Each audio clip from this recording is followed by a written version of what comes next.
Pozdravljeni, dragi gledalci. Danes bomo govorili o gradbenem projektu Katoliške cerkve, ki je trajal več kot stoletje in skoraj spravil Rim v bankrot.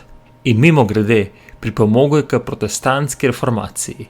Ja, danes gremo v Vatikan, k baziliki svetega Petra. Bazilika je dolga približno 220 metrov, široka 150 metrov in visoka 136 metrov v vrhu kupole. Notranja površina znaša okoli 15.160 kvadratov, kar omogoča 60.000 oseb, da stojijo, ali 20.000 sedišč. Stara bazilika svetega Petra je že stala zgrajena nekje v 4. stoletju nad domnevnim grobom apostola Petra. Ampak po 1000 letih je bila milo rečeno v razsulu. Papež Julij II, tisti, ki je imel bolj vojaško uniformo kot duhovniško haljo, je rekel: zgradili bomo novo, večjo, boljšo in z največjo kupolo, kar jih je svet videl. Pa se je začelo.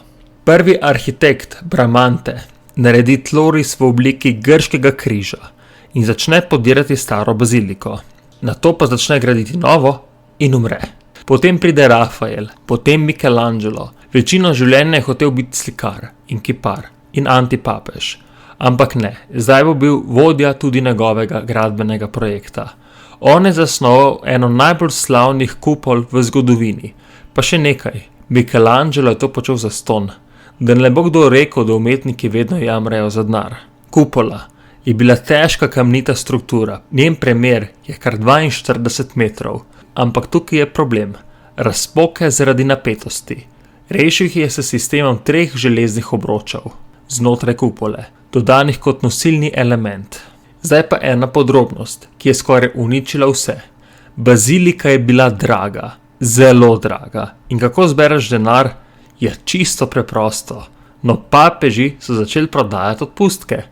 Lih tako, kakor na vaši lokalni tržnici prodaja lokalna mama krompir. Tako je bilo takrat. Si varal? Ni problema, se denar pokaž, pa smo zrihtali. Dobesedno si lahko kupil odpuščanje grehov. To je bila kaplja čez rob za nekega nemškega meniha, Martina Lutra, ki je rekel: a ne, to pa ne. Boga se ne da kupiti kot kilogram krompirja. In bum, protestantska reformacija. Skratka, gradnja bazilike je privedla do malo denarja, kar je privedlo do prodajanja odpustkov, kar je privedlo do ful denarja, kar je privedlo do Lutra, kar je privedlo do protestantov, kar je privedlo do razkola in to je privedlo do 500 let debat in vojn. Ampak bazilika? Kljukca.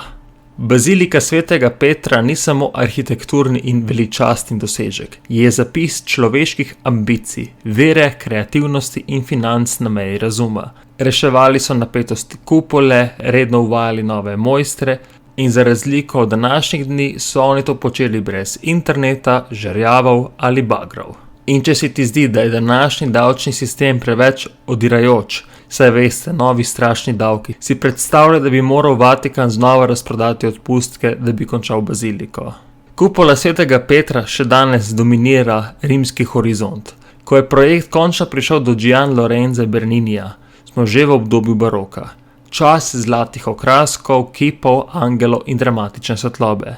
Takrat je bazilika tudi dobila vse te krasne kipe in ostale okraske. Bazilika je postala ne samo verski, ampak tudi politično in umetniško središče zahodnega sveta. Danes pa je bazilika svetega Petra simbol vere, moči, krščanstva in umetnosti.